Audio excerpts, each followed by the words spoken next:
So students, अगर आप लोगों ने अभी तक इंग्लिश में कुछ भी नहीं पढ़ा है तो आप लोगों को अगले 40 मिनट मुझे देने हैं, क्योंकि इस 40 मिनट में मैं आपको तैयार करवा रही हूँ आपकी कंप्लीट इंग्लिश, जिससे आप स्कोर कर सकते हो 80 आउट ऑफ 80। और यहाँ पर कुछ भी छूटने नहीं वाला है, चाहे वो रीडिंग सेक्शन हो, चाहे वो राइटिंग सेक्शन हो, या फिर लिटरेचर हो। कम टाइम में कैसे आप अपना सिलेबस कंप्लीट करोगे, इस वीडियो को पूरा देखो। और हाँ, अगर प्रैक्टिस करनी है तो उसके लिए भी मैं इसी वीडियो के एंड में आपको बता करके जाऊंगी कि आप प्रैक्टिस कैसे कर सकते हो। बट ये 24 घंटे आपके लिए लाइफ चेंजिंग और गेम सेवियर हो सकते हैं। So let's start with the session. सबसे पहले हम शुरुआत करेंगे हमारे फर्स्ट चैप्टर के साथ, जिसका नाम है द लास्ट लेसन। इसको लिखा है अल्फोंसो डॉडेट ने। आपके ये जो चैप्टर है उसको फ्रांस के डिस्ट्रिक्ट में सेट किया गया है, that is Alsace and Lorraine. 1870 का टाइम है, फ्रैंको प्रशियन वॉर चल रहा है। और की पॉइंटर्स में आपको याद रखना है, एक ऑर्डर आया है बर्लिन से कि अब जर्मन लैंग्वेज पढ़ाई जाएगी फ्रेंच स्कूल्स में। और तो और यहाँ पर यह भी बताया गया है कि फ्रेंच लैंग्वेज अब जा रही है तो जर्मन ऑक्यूपेशन बढ़ रहा है। साथ ही साथ में एम हैमिल का एक अनाउंसमेंट होता है कि आज मेरा आखिरी लेसन है। वो एम हैमिल जिन्होंने 40 साल दिए हैं स्कूल को, अब वो स्कूल में नहीं पढ़ाएंगे क्योंकि French language is now no मोर।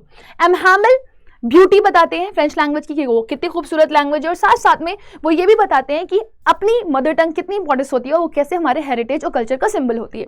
साथ ही साथ में आपको ये भी पता चलेगा कि यहाँ पर एक लड़का है जिसका नाम है फ्रांस एक स्कूल गोइंग बॉय है, जिसको रियलाइजेशन होता है कि मैं अभी तक अपनी लैंग्वेज को फॉर ग्रांटेड लेता रहा, लेकिन मुझे नहीं लेना चाहिए था। आज उसको आखिरी लेसन अपना पढ़ने में बहुत अच्छा लग रहा है, अचानक से उसका इंटरेस्ट डेवलप हो गया है, उसे अपनी बुक्स न्यूसेंस नहीं लगती, और उसको सबसे इंपॉर्टेंट चीज़ जो लग रही है वो ये है कि उसे एम हैमिल भी अच्छे लगने लगे हैं, और उनके लिए उसके मन में रिस्पेक्ट आ गई है कि कितने महान थे एम हैमिल, है ना, कि वो हम लोग को 40 साल दे करके चले गए।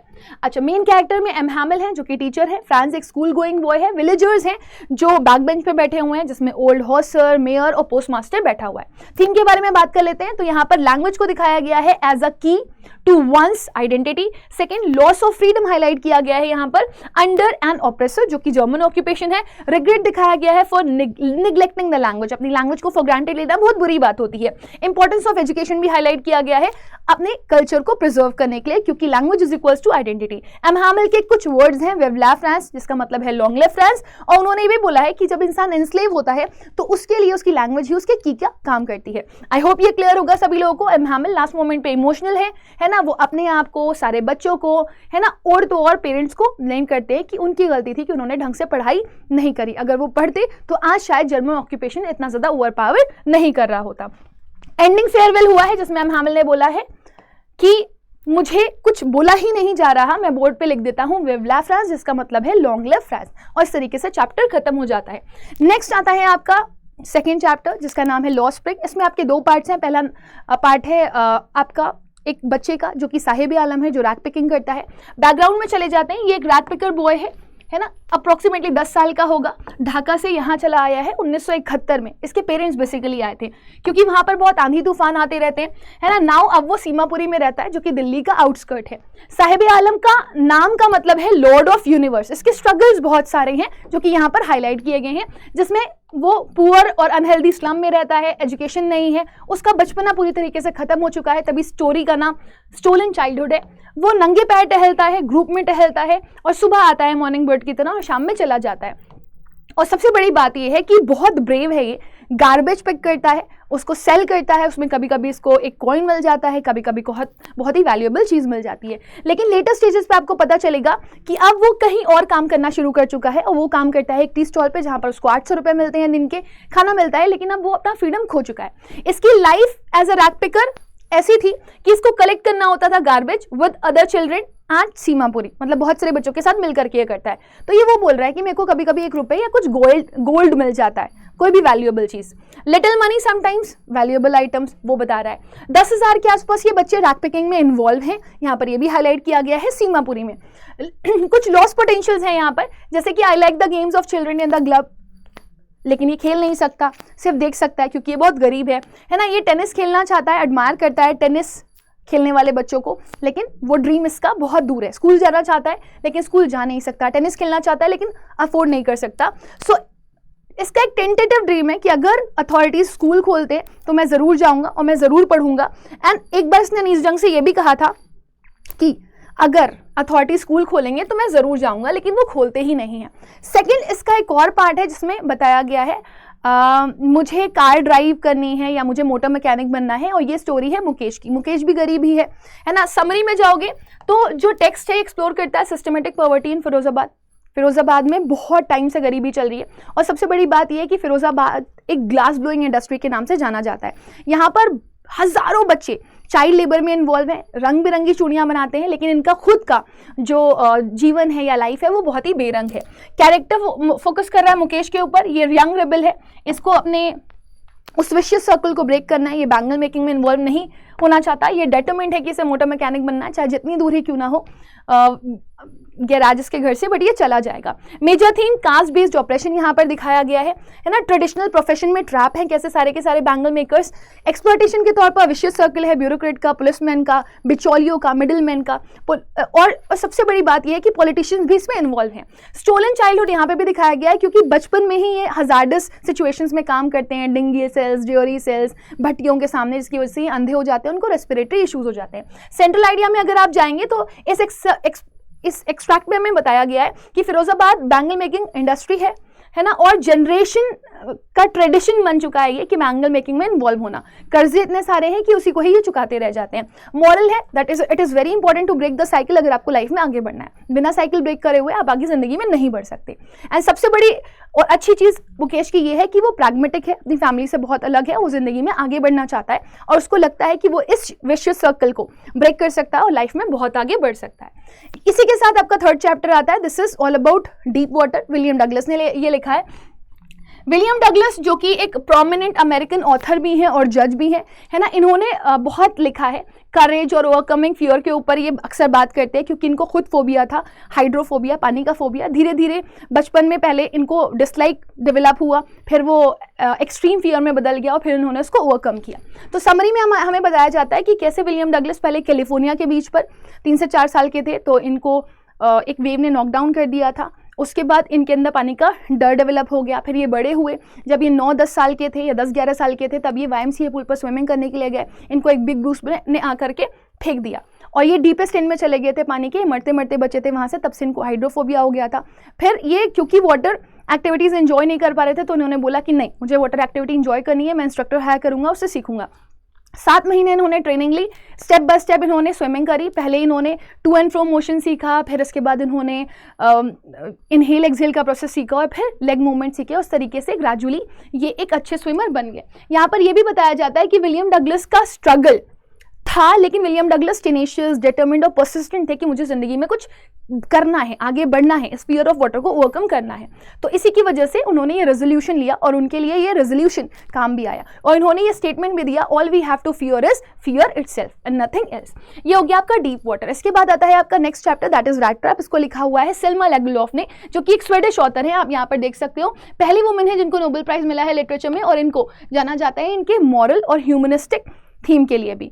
इसमें पेडलर आपको देखने के लिए मिलेगा जो कि बहुत गरीब है, जिसका अपना कोई नाम नहीं है, अपना घर नहीं है, अब खाने के लिए भी कुछ भी नहीं है। यहीं पर आपको एक और कैरेक्टर दिखाई देगा, क्रोफ्टर, जो कि रैट ट्रैप सेलर को अपने घर पर आसरा देता है, लेकिन रैट ट्रैप सेलर इसी के घर पर चोरी कर लेता है। फिर आपको दिखाई देंगे यहाँ पर आयरन मास्टर, जिनकी आयरन मिल है, जिससे मुलाकात होती है रैट ट्रैप सेलर की, है ना। वो समझते हैं कि ये नील्स ओलफ है, मेरा पुराना ओल्ड रेजिमेंटल कॉमरेड, बट वो होता नहीं है। तो वो इससे बोलते हैं कि तुम मेरे साथ घर चलो क्रिसमस ईव में, लेकिन ये मना कर देता है ना। अब जब ये मना कर देता है तो फिर एडला विलमैनसन आती है, जो आयरन मास्टर की डॉटर है। वो इसे कन्विंस करती है, कहती है आप जैसे यहाँ से जाओगे वैसे ही आपको वहाँ से भेजा भी जाएगा, आपको कोई हार्म नहीं होगा, आप चलिए। जब एडला विलमैनसन ये बोलती है तो ये मान जाता है। एडला विलमैनसन इसको अपने घर पर बहुत रिस्पेक्ट देती है ना, कंपैशन देती है, खाने को देती है, कपड़ा देती है, सोने को देती है, इससे इसके घर में बहुत सुकून मिलता है ना। और तब जा करके आपको पता चलेगा कि जब ये घर में रह रहा होता है इनके, और दूसरे दिन जब ये लोग चर्च जाते हैं तो दूसरे दिन चर्च में इनको पता चल जाता है कि इसने चोरी करी है। तब ये लोग भागते भागते आते हैं अपने घर में, देखते हैं आयरन मास्टर उसकी डॉटर की, कहीं इसने चुरा तो नहीं लिया कुछ, लेकिन ये गिफ्ट छोड़ करके गया होता है एडला विलमैनसन के लिए। गिफ्ट में क्या होता है? गिफ्ट में होता है एक रैट ट्रैप, गिफ्ट में होता है एक लेटर, गिफ्ट में होता है 30 क्रोनस। 30 क्रोनस क्रोफ्टर को वापस करने होते हैं। गिफ्ट एडला विलमैनसन के लिए होता है एक चूहे की तरफ से, जिसको रैट ट्रैप सेलर अपने आप को बोल रहा है कि मैं एक चूहा हूँ, मैं इसमें फंस गया था और मैं इससे बाहर निकल आया हूँ, एंड थैंक्स टू यू कि आपने मुझे कंपैशन दिखाया और मैं इससे बाहर निकल पाया, राइट। तो important themes, power of kindness दिखाई गई है, इल्यूजन ऑफ वर्ल्डली रिचेस दिखाया गया है, और रिडेम्पशन इज पॉसिबल, है ना। आप गलत रास्तों से बच सकते हो। बेट के तौर पर टेम्पटेशन ऑफ द वर्ल्ड हमें देखने के लिए मिलता है। रैट ट्रैप इटसेल्फ एक बहुत बड़ा ट्रैप है जो कि वर्ल्ड ट्रैप से कंपेयर किया गया है, वो मेटाफर क्रिएट कर रहा है, लेकिन एस्केप पॉसिबल है अगर सही लाइफ में आपके लोग आ जाएं तो, है ना। ऑथर का मैसेज क्या है? We all are like rat searching for baits trapped by our own selfish desire. तो इतने ज्यादा डिजायर्स मत रखो कि अपनी ही चीजों में फंस जाओ। नेक्स्ट आता है चैप्टर आपका इंडिगो। अब इंडिगो में जो इसके राइटर हैं वो है लुईस फिशर। तो यहाँ पर आप इसको महात्मा गांधी कट करके लुईस फिशर लिख दो। Actually this story is about Mahatma Gandhi, है ना। एंड ये एक लीडर रहे इंडियन इंडिपेंडेंट मूवमेंट के, नॉन वायलेंस, और इन्होंने इनजस्टिस के अगेंस्ट फाइट करी, सत्याग्रह मूवमेंट चालू किया, है ना। और वर्ल्ड वाइड ट्रूथ, पीस और वेलफेयर के लिए जाने गए, जस्टिस के लिए जाने गए। राजकुमार शुक्ला का एक बहुत इंपॉर्टेंट रोल है। राजकुमार शुक्ला वो बंदा है जो गांधी जी के पास आता है उनकी मदद मांगने के लिए, बहुत डिटरमिन्ड, बहुत टेनेशियस दिखाया गया है। गांधी जी की मदद ये लेता है और गांधी जी इसका ही नहीं, इसके जैसे और भी कई सारे शेयर क्रॉपर्स को जस्टिस दिलाते हैं, क्योंकि ये एक सिस्टम के तहत फंसे हुए होते हैं जिसका नाम है 3 कथिया, जिसमें इन लोगों को जबरदस्ती शेयर क्रॉपिंग करवाई जाती है और 15% इनके लैंड का एज अ टेनेंट इसको पे करना पड़ता है, एज अ किराया इनको पे करना पड़ता है, जो कि बहुत ही वियर्ड चीज़ थी इनके लिए। और जब सिंथेटिक इंडिगो डेवलप हो गया था तब तो इन लोगों से ज़बरदस्ती कंपनसेशन मांगा जा रहा था। तो इस वजह से राजकुमार शुक्ला गांधी जी को लेकर के जाता है और कहता है गांधी जी हमारी मदद करिए। स्ट्रगल फॉर जस्टिस में गांधी फार्मर्स से मिलते हैं, उनकी कंडीशंस को समझते हैं जो बहुत शॉकिंग होती हैं। लैंडलॉर्ड स्ट्राइक करते हैं, स्केयर करने का प्रेशर करते हैं गांधी जी को, गांधी जी चले जाइए। गांधी जी को कोर्ट तक बुलवा लेते हैं, उनकी हियरिंग होती है, बहुत सारे लोग उनके सपोर्ट में आते हैं, है ना। और एक small body of determined spirit fired by a man which is unquestionable faith in their mission can alter the course of history. ये मैसेज हमें स्टोरी से देखने के लिए मिलता है। गांधी जी के वर्क बहुत सारे हैं, इन्होंने सिर्फ जस्टिस ही नहीं दिलाया बल्कि वहाँ पर स्कूल्स खोले, मेडिसिन के अरेंजमेंट करवाए, जो डेफिकेशन सिस्टम था उसको प्रॉपर करवाया, नए गड्ढे खुदवाए, है ना, और लोगों की हेल्थ और हाइजीन के लिए काफ़ी वर्क किया।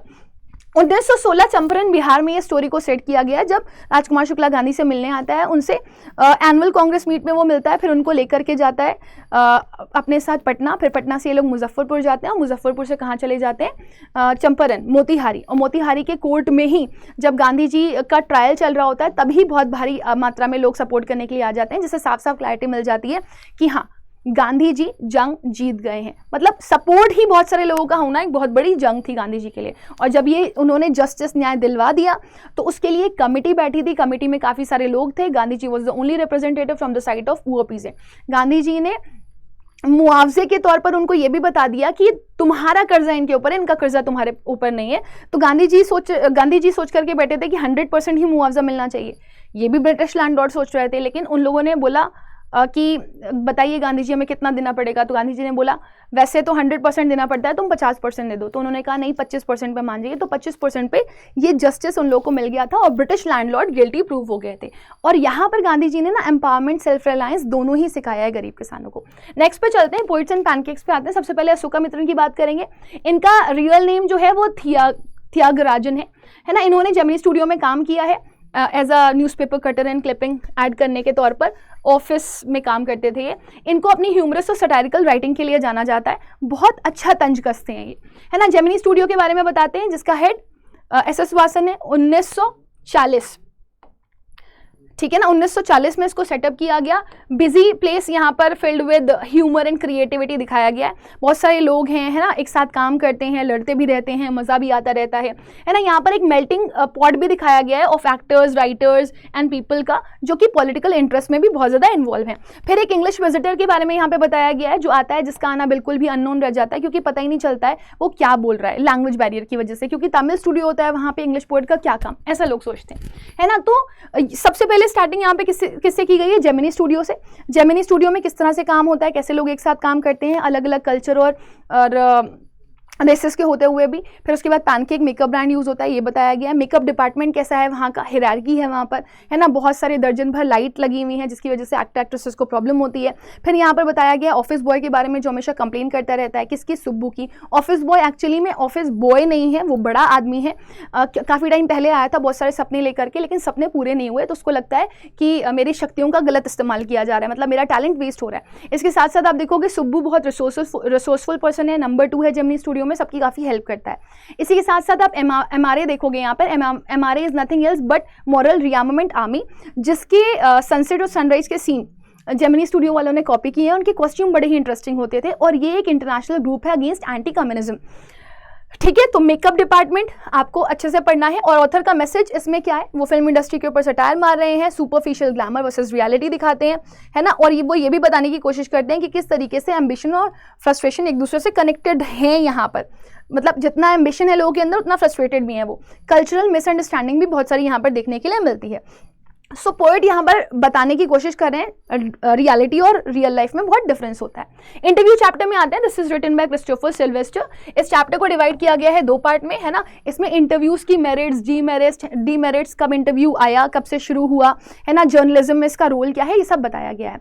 सेकेंड पार्ट में हमें अम्बर्टो इको और मुकुंद पद्मनाभन की एक इंटरव्यू दिखाई गई है, जिससे ये एग्जाम्पल देना चाहते हैं कि एक अच्छा इंटरव्यू कैसे कंडक्ट करवाया जा सकता है।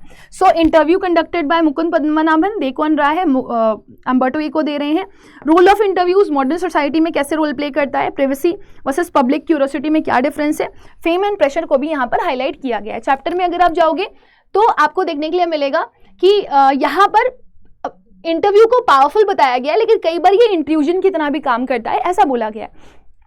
सो अलग अलग लोग हैं, उनके अलग अलग व्यूज़ हैं अबाउट इंटरव्यूज़। इंटरव्यू हेल्प करता है लोगों के आइडियाज़, ओपिनियंस, उनकी पर्सनालिटीज़ को रिवील करने में। इंटरव्यू इन्फ्लुएंस करता है पब्लिक ओपिनियन को भी, और वो नॉलेज भी स्प्रेड करता है। कुछ राइटर्स को पसंद नहीं है इंटरव्यू देना, जैसे वी एस नायपॉल को लगता है दैट कि राइटर्स की प्राइवेसी को डिस्ट्रॉय करता है ये। एच जी वेल्स कहते हैं इंटरव्यूज़ इंट्रूसिव होते हैं। लूइस कैरोल कहते हैं कि इंटरव्यू डिस्टर्ब करता है क्रिएटिविटी को। इतना ही नहीं, जो रुडयार्ड किपलिंग है वो कहते हैं कि ये तो क्राइम है, ये एक असॉल्ट है, ये क्रिमिनल्स करते हैं, इसके लिए पनिशमेंट मिलना चाहिए। थीम ऑफ चैप्टर में जाओगे तो इंटरव्यूज़ कभी कभी अनकंफर्टेबल हो जाते हैं, लेकिन ये बहुत ही रिसोर्सफुल मीडियम ऑफ ट्रूथ भी है।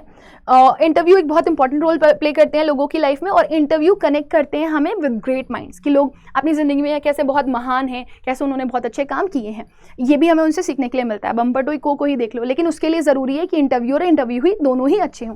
गोइंग प्लेसेस में चले जाते हैं। सबसे पहले गोइंग प्लेसेस की बात करते हैं। This is written by A R. Barton. यहाँ पर एक लड़की की कहानी बताई गई है जो कि सोफी है, और यहाँ पर हमें ये भी बताया गया है कि कैसे वो फैंटेसी और रियलिटी के बीच में फंसी हुई है। वो ओवर इमेजिनेशन करती है, जिसकी वजह से अक्सर उसको डिसअपॉइंटमेंट होता है, और अडल्टहुड में ऐसा होता है। तो थीम्स में ड्रीम्स वर्सेस रियलिटी है, टीनेज फैंटेसी दिखाया गया है, सोशल क्लास और एम्बिशन में डिफरेंस दिखाया गया है, फैमिली में रिलेशनशिप्स लोगों के कैसे होते हैं ये भी बताया गया। तो इसको ए.आर. बार्टन ने लिखा है ना। और यहाँ पर सोफी को बताया गया है कि वो एक वर्किंग क्लास से बिलोंग करती है, बिस्किट फैक्ट्री में काम उसे करना चाहिए, बट वो बिस्किट फैक्ट्री में काम ना करके बड़े बड़े सपने देखती है, बुटीक खोलना है ना, मुझे फैशन डिजाइनर बनना है, मुझे एक्ट्रेस बनना है, और इसके लिए वो मैनेजर भी बनने के लिए तैयार है। बट उसकी फ्रेंड जानसी हमेशा उसको बोलती रहती है कि तेरे सपने थोड़े रियलिस्टिक होने चाहिए, क्योंकि जो लोग बहुत पैसे वाले होते हैं उनके पास या तो सच में बहुत पैसा होता है, या तो बहुत पावर होती है, तो बहुत एक्सपीरियंस होता है, तेरे पास दोनों ही नहीं है, तो तू कैसे करेगी।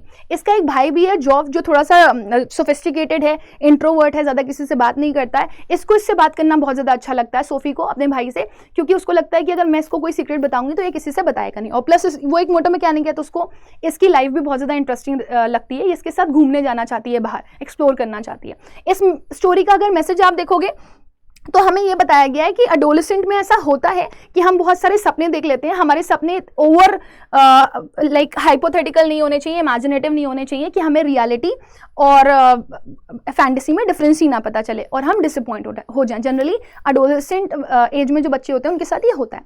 नेक्स्ट आते हैं हम पोएम पे, माई मदर एट 66। सबसे पहले हम बता दें कि जो पोएट हैं वो कहाँ जा रही हैं, कोचिन एयरपोर्ट जा रही हैं अपनी मम्मी के साथ, जो कि 66 ईयर्स की हैं। वो ऑब्जर्व करती हैं कि उनकी मम्मी थोड़ी सी सो रही हैं, सो क्या रही हैं, बेसिकली ऊँग रही हैं, थोड़ी सी स्लीपी हो रही हैं, कमज़ोर हो रही हैं, वीक हो रही हैं, है ना। फिर उनको रियलाइज़ होता है कि अरे मेरी मम्मी सच में बूढ़ी हो गई हैं। अब बुढ़ापे के बाद तो इंसान की डेथ ही आती है ना। तो अचानक से उनको फियर ऑफ सेपरेशन फील होने लगता है, क्योंकि वो उनसे बहुत प्यार करती हैं, और जिनसे हम प्यार करते हैं उनसे हमें सेपरेशन फील होता ही है।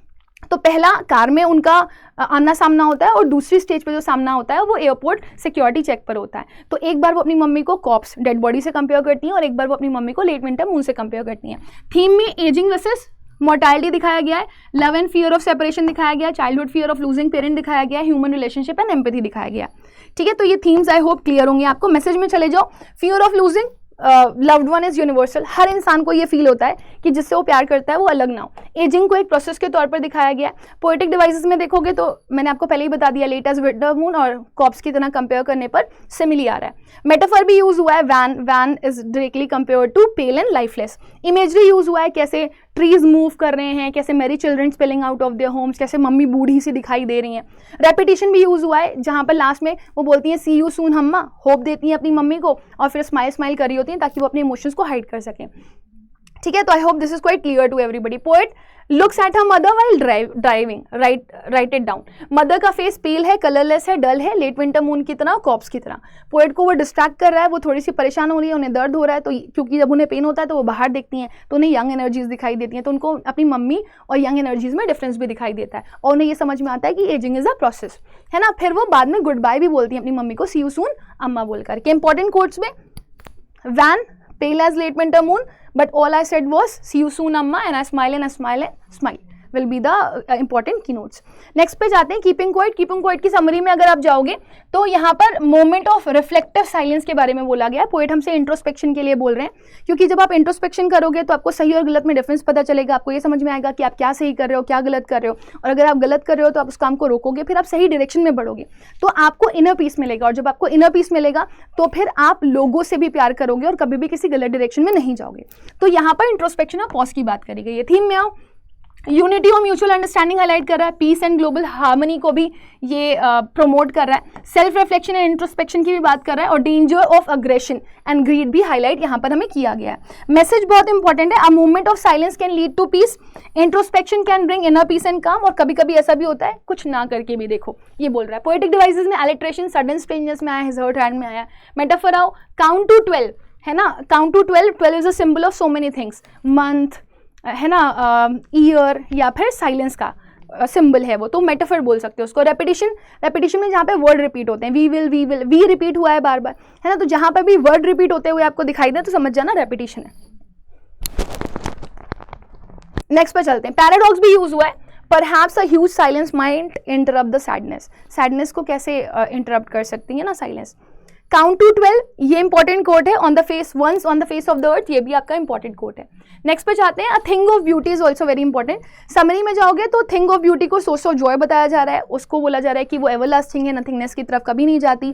सोर्स ऑफ ब्यूटी का सिंबल कौन कौन सा है, सन, मून, है ना, डेफोडिल्स यानी कि कलरफुल फ्लावर्स, पेड़ हो गए, है ना, रिवर्स हो गए, ये सब बहुत सुंदर सुंदर चीज़ें हैं, मस्क रोजेस हो गए। इतना ही नहीं, कुछ ऐसी लिटरेरी चीज़ें भी हैं जो हमारे लिए सोर्स ऑफ ब्यूटी हैं, जैसे कि कुछ लोग जो बहुत हाई रैंकिंग पीपल थे जिन्होंने अपनी लाइफ को सैक्रिफाइस कर दिया हमारे लिए, है ना, चाहे वो मार्टियर्स हों, चाहे वो सोल्जर्स हों जिन्होंने अपनी जान खत्म कर दी, तो ये सब कुछ हमें बताया जा रहा है as a source of beauty. और जब भी हम बहुत सैड होते हैं, बहुत दुखी होते हैं, हमें गलत लोग मिलते हैं, गलत रास्तों पे हम निकलते हैं, तो हम इनके बारे में सोचते हैं, फिर हमें अच्छे थॉट्स आते हैं और हम अच्छा करने की कोशिश करते हैं, इसीलिए हमें जीने की इंस्पिरेशन भी मिलती है।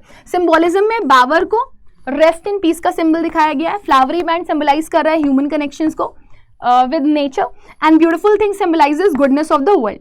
इमेजरी में ऑब्वियसली जिस तरीके से सन, मून इन सबको दिखाया गया इमेजरी है, डेफोडिल्स ग्रीन वर्ल्ड में इमेजरी है ना, मस्क रोजेस का ब्लूम करना इमेजरी है, ग्रैंडियर ऑफ डूम्स ये भी इमेजरी है। इंपॉर्टेंट कोट्स में जाओगे आप तो thing of beauty is a joy forever, some shape of beauty always, आपका खत्म कर देते हैं पॉल।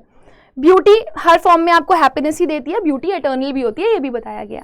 फिर आते हैं रोड साइड स्टैंड में। रोड साइड स्टैंड में गरीब लोगों को दिखाया गया है जो हाईवे के किनारे अपना रोड साइड स्टैंड लगाते हैं इस उम्मीद में कि उनको सिटी के लोगों से कुछ मिलेगा, है ना, सोर्स ऑफ मनी उनका बना रहेगा, उनकी ज़िंदगी चलती रहेगी। बट जो रिच लोग हैं उनको बहुत ही अपैथेटिक दिखाया गया है कि वो लोग एक तो हीड नहीं पे करते हैं और आते हैं तो फालतू के सवाल करते हैं कि तुमने सीनिक ब्यूटी को ख़राब कर दिया, क्या बेच रहे हो, है ना, क्या मैं गाड़ी बैक कर लूँ, या फिर कभी कभी बोलते हैं गैस मिलती है। तो पोएट बहुत गुस्सा हो रहे हैं कि तुम लोगों ने तो उनकी लाइफ ख़राब कर दी। फिर उसके ऊपर से पॉलिटिकल पार्टीज़ वाले आए, झूठे प्रॉमिस करके चले गए कि हम तुम्हें अच्छी ज़िंदगी देंगे, अच्छी ज़िंदगी भी नहीं दी। अब ये बेचारे इस चाइल्डिश लॉन्गिंग में बैठे हुए हैं कि कोई इनकी मदद करेगा, बट करता ही नहीं है। तो रिच और पुअर में डिफरेंस दिखाया गया है, यहाँ पर इकोनॉमिक डिस्पैरिटी दिखाई गई है और फॉल्स प्रोमिसेस दिखाए गए हैं। सबसे बड़ी चीज़, रिच लोगों को अपैथेटिक, सेल्फिश, केयरलेस दिखाया गया है और ये मासूम है, इनोसेंट लोग दिखाए गए हैं। पोएटिक डिवाइसेस में सिंबोलिज्म है, रोड साइड स्टैंड सिंबल है, आयरनी दिखाई गई है, लोग मदद करने की बातें करते हैं लेकिन करते नहीं है।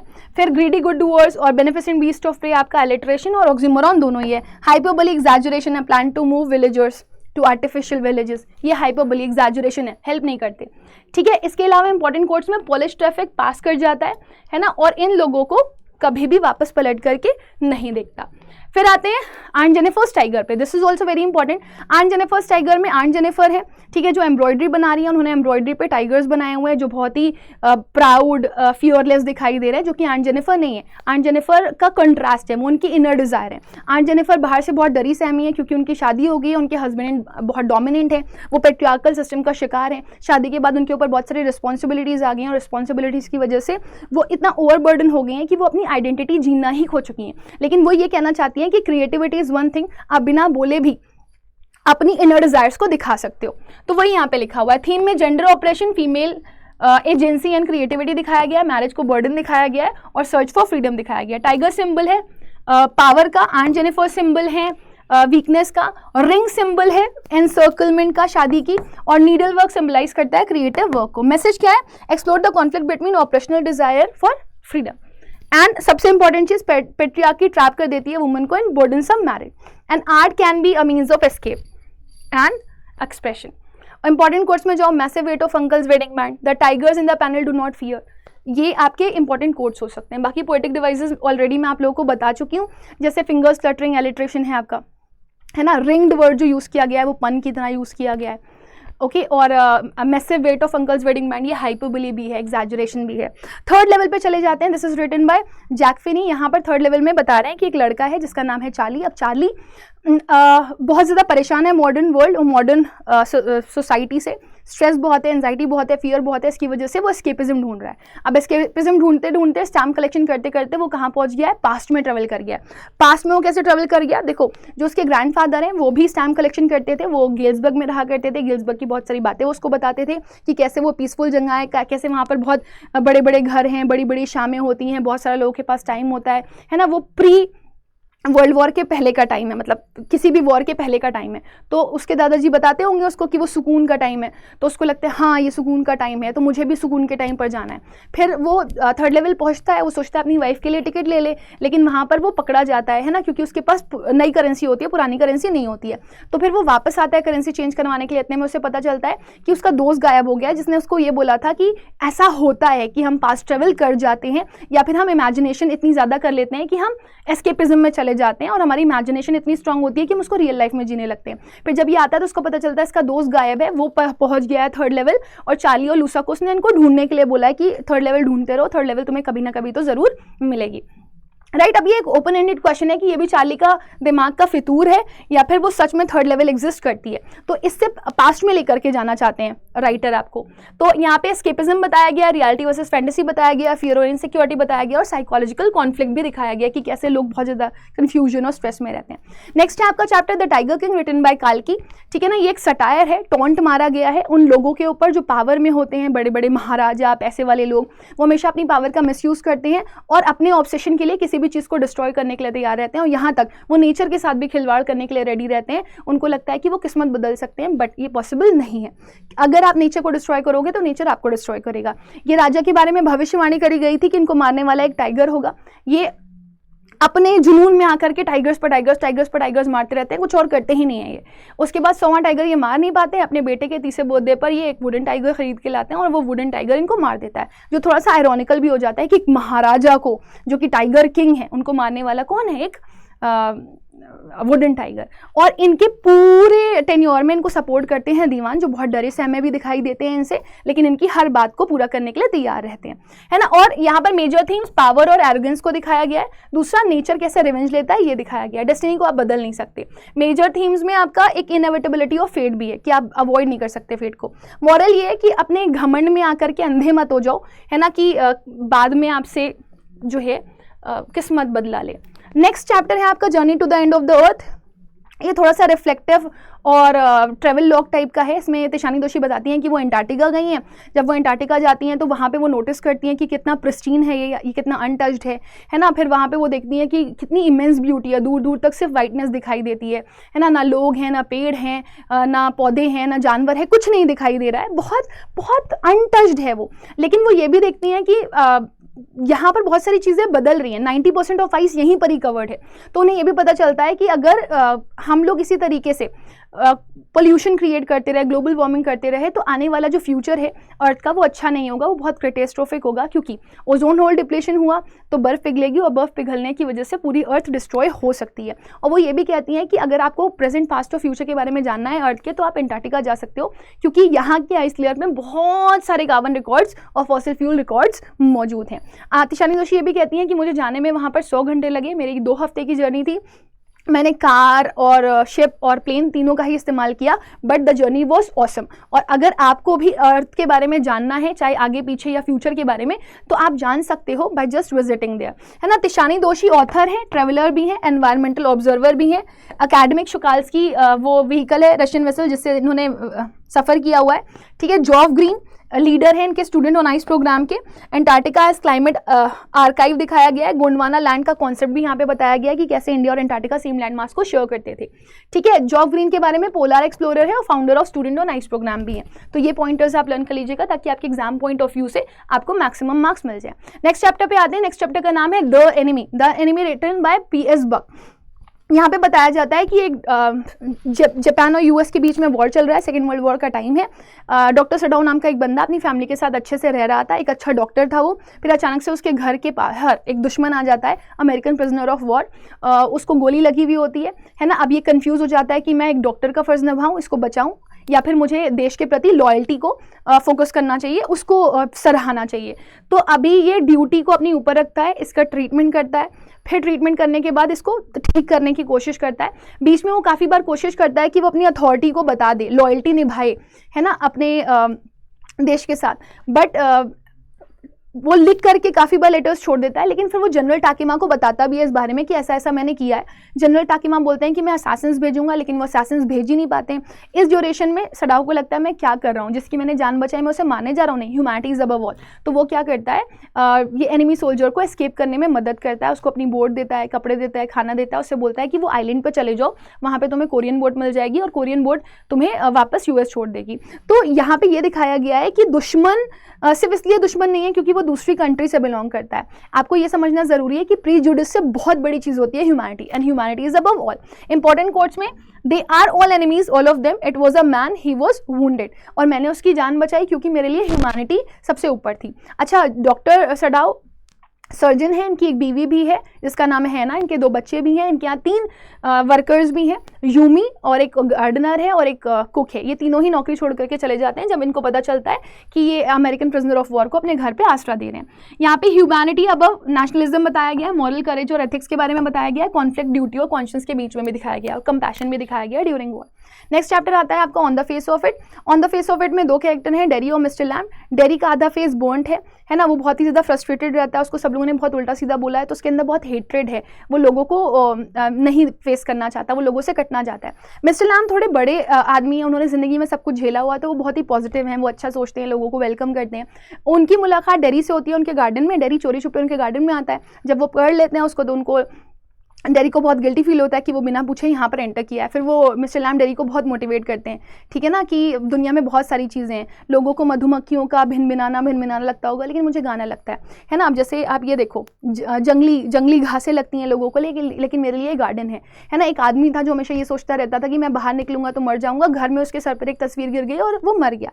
तो इंसान का आउटलुक बहुत मैटर करता है, पॉजिटिव सोचो, पॉजिटिव होगा, है ना। तो मिस्टर लैम की बातों से डेरी के ऊपर इम्पैक्ट भी पड़ता है, स्टार्टिंग में नहीं लेकिन लेटर ऑन पड़ता है। तो डेरी की मुलाकात, है ना, डेरी डिफेंसिव होता है मिस्टर लैम से, फिर केयरफुल हो जाता है। मॉरल ऑफ द स्टोरी में, don't let your scars define you, embrace life with courage and optimism बताया गया है। लोनलीनेस और आइसोलेशन इसका थीम है, याद रखिएगा। एम्पैथी और एक्सेप्टेंस बहुत ज़रूरी होता है क्योंकि ह्यूमन कनेक्शंस लोगों को हर दर्द से बाहर निकालने में मदद करते हैं। ओवरकमिंग इनसिक्योरिटीज़ बहुत ज़रूरी होता है। कुछ की पॉइंटर्स हैं जिसको आप एक बार में पढ़ सकते हो। बस मॉरल ऑफ द स्टोरी याद रखना कि अपने स्कार्स पे नहीं, अपनी इनर ब्यूटी पे ध्यान दो। नेक्स्ट आता है आपका अनदर चैप्टर जिसमें मेमोरीज ऑफ चाइल्डहुड है। 2 चैप्टर हैं, एक जिटकालासा के बारे में, एक बामा के बारे में। तो जिटकालासा कालिसले इंडियन स्कूल में अपना एक्सपीरियंस बताती हैं कि किस तरीके से उन्हें छोटे कपड़े पहनना पसंद नहीं था, उन्हें वेस्टर्नाइज कल्चर को फॉलो करवाया गया और उन्हें छोटे कपड़े पहनाया गया। फिर उनको ब्रेकफास्ट रूल नहीं समझ में आया, अपने ब्रेकफास्ट टेबल का रूल, कि पहले बेल पे उनको चेयर निकालनी थी, वो बैठ गई, है ना। फिर उसके बाद दूसरी बेल पे उन्हें बैठना था, वो खड़ी रहीं। तीसरी बेल पे उनको खाना खाना था, वो इधर उधर देख रही थी, उन्हें ह्यूमिलेशन फील हो रहा था, वो रोने लगी। फिर इतना ही नहीं, एक तो ये वाला ह्यूमिलेशन उन्होंने फेस किया, फिर उनकी फ्रेंड ने उनको बताया कि उनके बाल काट जाएंगे। उन्होंने रेबल किया, छुपने की कोशिश करी, बट उनको बाहर निकाल दिया गया, उनके बाल काट दिए गए। तो बोलने लगी मेरे बाल मेरी आइडेंटिटी का सिंबल थे, मेरे कल्चर का सिंबल थे, और मेरे कल्चर को क्रश कर दिया गया, मुझे क्रश कर दिया गया, है ना। तो स्कूल अथॉरिटीज को बोलोगे आप वेस्टर्न डोमिनेशन में, कल्चरल सप्रेशन है यहाँ पर। जेड कालासा नेटिव अमेरिकन गर्ल है ना, नरेटर ऑफ द इंसिडेंट है और सिंबल ऑफ कल्चरल रेजिस्टेंस भी है। ये कल्चरल आइडेंटिटी, ऑपरेशन, रेजिस्टेंस और कॉलोनियल इम्पैक्ट यहाँ पर हाईलाइट किया गया है। वहीं अगर आप बामा को देखोगे तो ये आपको बता रही है किस तरीके से अनटचेबिलिटी प्रैक्टिस करी जा रही थी इनके वहाँ पर। तो ये बहुत छोटी थी, कहती हैं कि मैं छोटी सी बच्ची थी, मैं बहुत मज़े में अपनी ज़िंदगी जीती थी। स्कूल मेरे घर से 10 मिनट का था, मैं वापस मज़े में आती थी, मुझे आधे घंटे से लेकर के 1 घंटा लग जाता था अपने घर पहुँचने में। मैं रास्ते के नज़ारे लेते हुए आती थी। एक दिन मैंने देखा एक आदमी बिना वड़ई का पैकेट पकड़े हुए एक ज़मींदार को वड़ई का पैकेट स्ट्रिंग से पकड़ा रहा है। तो मेरे को फ़नी लगा, मैंने भैया को बताया, भैया ने बोला ये तो कास्ट डिस्क्रिमिनेशन हो रहा है, अनटचेबिलिटी है, ये कोई बसे की बात नहीं है। तो इनको गुस्सा आता है कि ये तो गलत बात है, ऐसा नहीं करना चाहिए, है ना, किसी के साथ डिस्क्रिमिनेशन नहीं करना चाहिए। तो इनके भाई बोलते हैं बेटा कि अगर तुम्हें डिस्क्रिमिनेशन से बचना है तो पढ़ाई करो। तो यहाँ पर एजुकेशन को सबसे एम्पावर्ड चीज़ दिखाया गया। तो बामा को याद रखिएगा, दलित क्रिश्चियन गर्ल है, नरेटर ऑफ द इंसिडेंट है, सिंबल ऑफ अवेयरनेस भी है। बामा के भाई voice of the reason and guidance है, एक्सप्लेन करते हैं कास्ट डिस्क्रिमिनेशन और एनकरेज करते हैं एजुकेशन के लिए। की पॉइंट्स में कास्ट बेस्ड डिस्क्रिमिनेशन हो रहा है, अनटचेबिलिटी एंड ह्यूमिलेशन दिखाया गया है, सोशल इनइक्वालिटी को हाईलाइट किया गया है, इंपॉर्टेंस ऑफ एजुकेशन भी दिखाया गया और अवेकनिंग ऑफ सेल्फ रिस्पेक्ट भी दिखाया गया है। ह्यूमन डिग्निटी बहुत इंपॉर्टेंट होती है, हर एक इंडिविजुअल रिस्पेक्ट डिजर्व करता है, और कास्ट ऑपरेशन कैसे लोगों को क्रश कर देती है ये भी हमें यहाँ पर हाईलाइट किया गया। आई होप ये क्लियर है। अब हम राइटिंग सेक्शन पे जाते हैं। नोटिस राइटिंग हमेशा आप बॉक्स में बनाइएगा, 4 नंबर की आती है। सबसे पहले नेम ऑफ द ऑर्गेनाइजेशन लिखिएगा, डेट, नोटिस लिखिएगा, फिर डेट पूरी डालिएगा।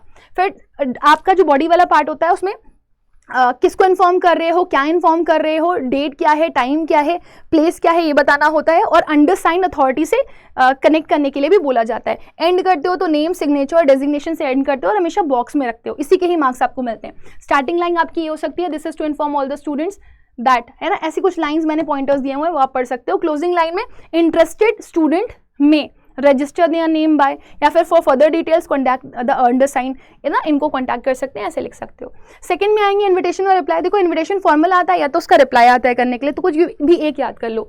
सबसे पहले who is throwing the party, है ना, फिर एक बाय लाइन याद कर लो, request the pleasure of your solicit, request the pleasure of your benign presence, है ना, ऑन द ओकेजन ऑफ, कुछ ओकेजन होगा, फिर डेट लिख देना, प्लेस लिख देना, टाइम लिख देना, वेन्यू लिख देना, बहुत इंपॉर्टेंट होता है। इसको एंड करोगे तो लास्ट में RSVP लिखना होता है, जहाँ पर आप कुछ नेम लिखते हो, नेम के साथ साथ फोन नंबर्स लिखते हो। लेटर में लिखना है तो सेंडर्स एड्रेस, डेट, है ना, और उसके नीचे आप डाल सकते हो address of addressee. Address of addressee के नीचे अगर आपने डालना है तो आप वो डाल सकते हो, बॉडी वाला पार्ट डाल सकते हो, लेकिन उससे पहले सब्जेक्ट और सैल्यूटेशन डाल देना। फिर एंड करोगे तो योर सिंसियरली XYZ। इनफॉर्मल आता है तो उसमें ये इनफॉर्मल है, इनफॉर्मल में आपका एड्रेस ऑफ एड्रेस ही नहीं आता, सब्जेक्ट नहीं आता, ठीक है ना।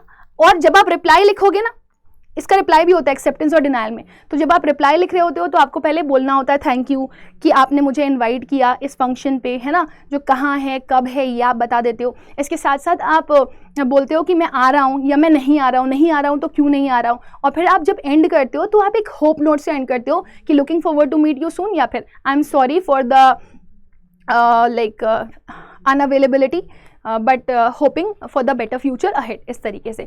तो आपकी फॉर्मल इन्विटेशन या इनफॉर्मल इन्विटेशन में आपके बस रिप्लाई ही आते हैं, इनको आपको फोकस करना है। फिर एक लेटर टू एडिटर आता है और एप्लीकेशन फॉर जॉब आता है, दोनों में से कोई एक कर सकते हो। आपको पता है लेटर टू एडिटर का फॉर्मेट क्या होता है, sender's address, date, address of addressee, है ना।